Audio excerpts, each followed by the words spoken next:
Buenas tardes, soy el estudiante José Arno Rechel Sardina. En esta oportunidad les voy a exponer acerca de lo que es el módulo 1, Comercio y Negocios Internacionales. El comercio internacional es el intercambio legal de bienes y servicios entre dos o más países, resultado de las exportaciones e importaciones. El comercio internacional comienza desde el trueque, avanza hasta la revolución industrial, donde aquí hay avances significativos e importantes en cuanto al transporte, factor de producción, etc.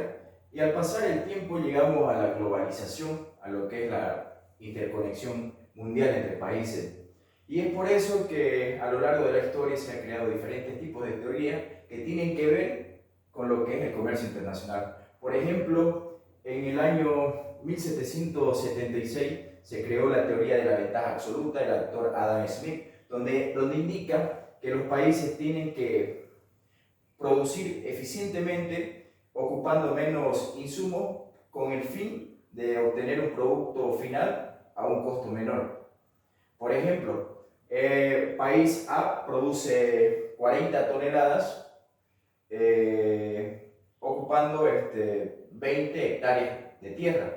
El país B produce las mismas 40 toneladas de producción ocupando 10 hectáreas de tierra. ¿Qué quiere decir? Que el país B tiene una ventaja absoluta con relación al país A.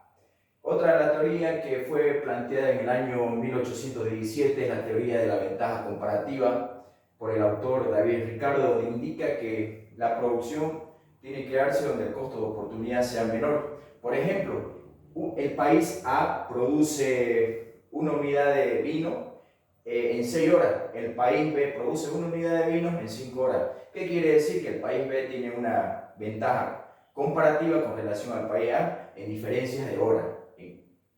Y por último, en 1985,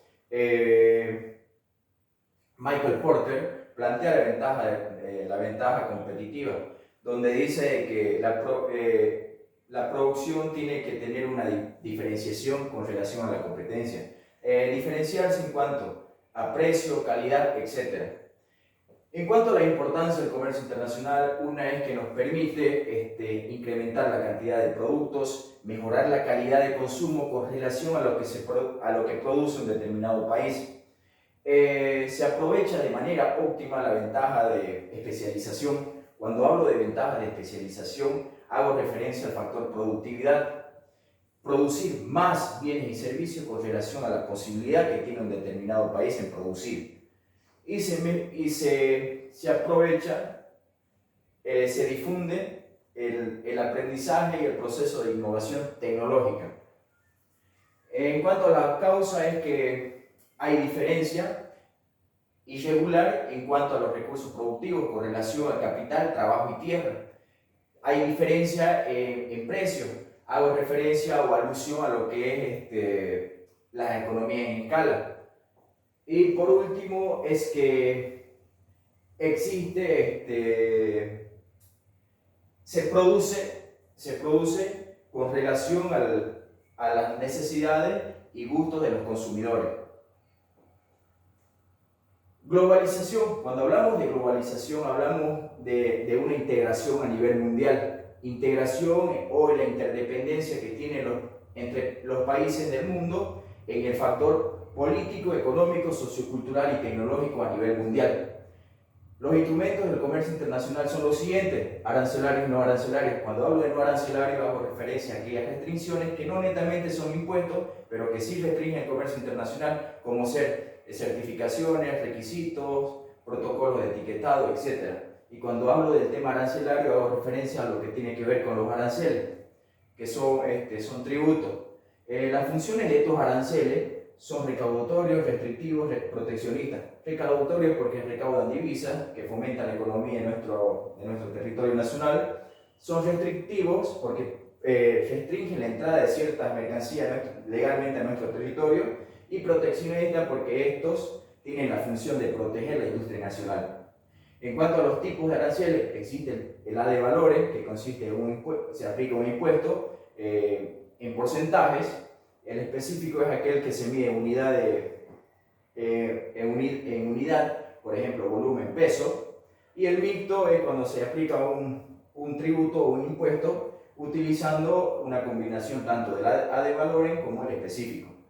Los efectos económicos del arancel tienen diferentes efectos, como ser efectos en el consumo, producción, comercio, ingreso y redistribución. Cuando, por ejemplo, en producción, ¿qué pasa? Pasa que los aranceles restringen el ingreso de las mercancías a nuestro territorio nacional y al aplicar un impuesto a estas importaciones, pues estos productos que entran a nuestro territorio tienden a ser un poco más caros y es una ventaja para los productores o para la producción nacional en cuanto a la ventaja competitiva en relación a los precios.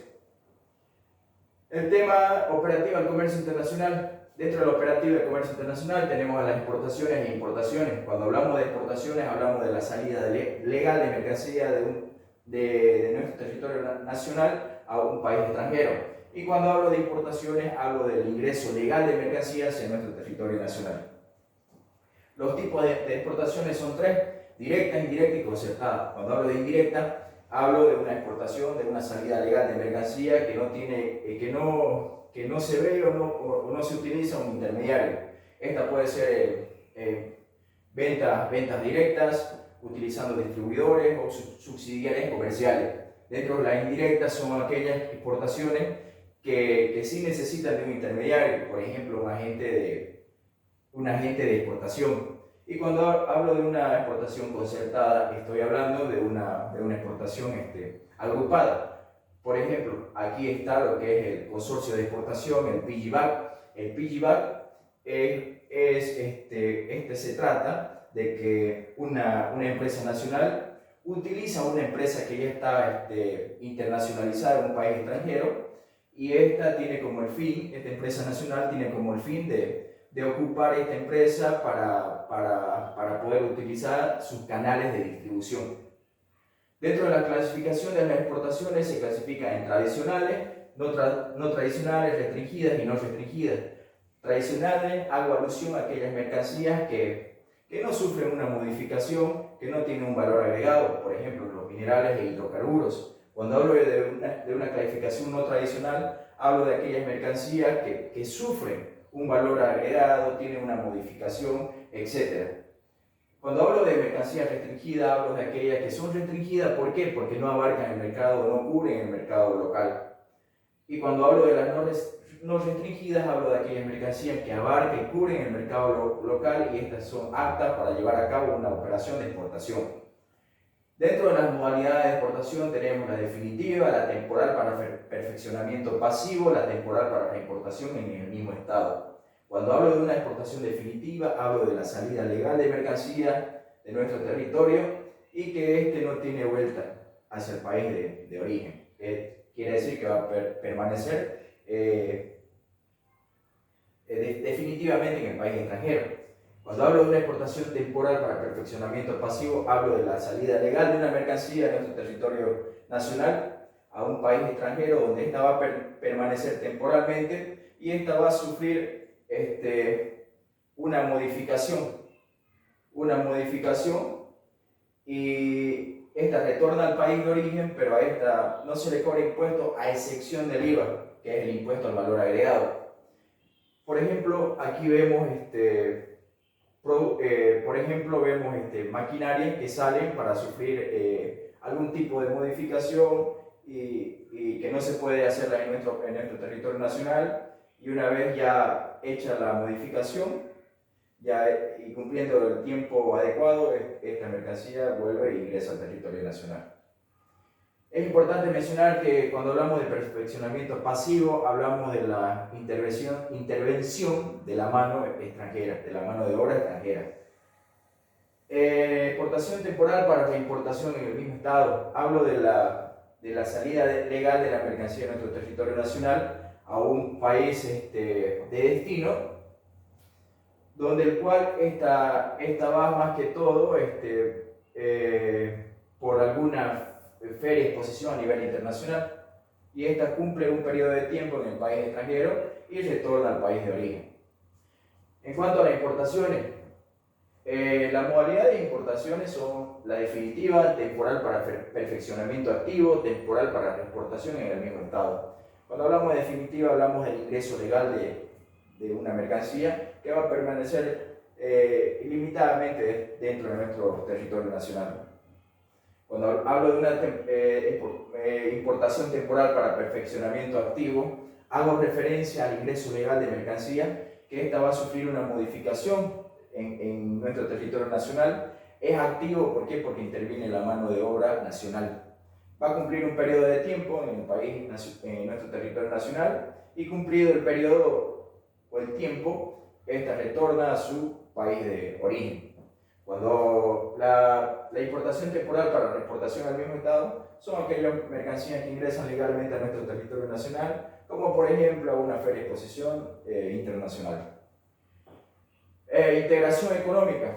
Es importante mencionar que la integración económica es la unión de dos o más países que tienen un objetivo común y, por así decirlo, lograr un objetivo donde se pueda fomentar tanto el factor político, económico, sociocultural, etc. Es importante mencionar que las características de la integración económica son las siguientes: que los estados soberanos, que los sujetos son los estados soberanos. Los estados están dentro de una integración económica de manera voluntaria, no son forzados. Y por último es que la integración económica promueve, incentiva lo que es el tema político, económico, sociocultural, tecnológico entre países. Dentro de los grados de integración están el comercio preferencial, la zona de libre comercio, la unión aduanera, el mercado común, unión económica, integración total. El comercio preferencial son las concesiones arancelarias, donde aquí forma parte la LADI. La zona de libre comercio es aquella que tiene un arancel cero entre países. Aquí forma parte el Tratado de México, Estados Unidos, Canadá, el TECMEC. La unión aduanera es aquella que hay un arancel especial para terceros países. Por ejemplo, aquí está la CAN y el Mercosur, el Mercado Común del Sur. En el Mercado Común no existe algún bloque comercial, pero en este mercado común se da la libre circulación de factores. Dentro de la unión económica está lo que es una unión monetaria. Dentro de la unión económica está la Unión Europea, porque ellos establecen una sola moneda, que es el euro. Y por último, la integración total no existe porque no hay una unificación de gobernanza. Dentro de los acuerdos comerciales, Bolivia, en el contexto de integración con relación a los acuerdos comerciales, forma parte de lo siguiente: de la Organización Mundial del Comercio. Bolivia forma parte desde el año 1995. En la Asociación Latinoamericana de Integración forma parte desde el año 1989. En la integración en un acuerdo de integración como es la CAN, la Comunidad Andina, Bolivia forma parte desde 1969. Forma parte también del AC36 con referencia al Mercado Común del Sur, el Mercosur. El AC22 con Chile forma parte de Bolivia desde 1993. En el AC47 con Cuba, Bolivia forma parte de este acuerdo de complementación económica desde el año 1995. También Bolivia forma parte de un acuerdo de complementación económica del 66 con referencia al acuerdo que tiene con México, que fue suscrito el 2010. Y también Bolivia forma parte del sistema generalizado de preferencia, el PLUS, que es un sistema preferencial otorgado por la Unión Europea a un conjunto de productos que tienen preferencias arancelarias. Dentro de la negociación internacional es la unión de dos o más países que confrontan un tema que es de su interés y que su objetivo de esta es llegar a un acuerdo mutuo común. Y lo principal que se quiere tener de esta negociación es beneficiarse de la mejor manera posible. Dentro de la negociación internacional existen diferentes métodos de negociación y estrategias de negociación. Dentro de los métodos de negociación está la negociación por posiciones, colaborativa y por intereses. Dentro de las estrategias de negociación existen 4, la que es ganar, perder, ganar, ganar, perder, ganar y perder, perder. Donde la ganar, ganar buscan ambas partes negociadoras llegar a un acuerdo donde ambas partes salen beneficiadas. Y en el ganar, perder es donde se ve el tema de intereses y posiciones, donde una parte sale más beneficiada que la otra. Y hablando por último del comercio electrónico, e-commerce, hablamos de la compra y venta de bienes y servicios mediante plataformas digitales y con la utilización del Internet. Dentro de los tipos de comercio electrónico está el B2C, que es entre empresa y consumidor, el B2B, que es empresa a empresa, el C2B, que es de consumidor a empresa, y por último, que es el C2C, entre consumidor y consumidor. En cuanto a empresa con consumidor, tenemos Amazon, es una empresa que trabaja con este tipo de comercio electrónico. En B2B tenemos Adobe. En C2B pueden ser los influencers que trabajan esto haciendo marketing para diferentes tipos de empresas. Y por último el C2C, que es de consumidor a consumidor, que es el mercado libre. Esa es mi exposición. Muchas gracias.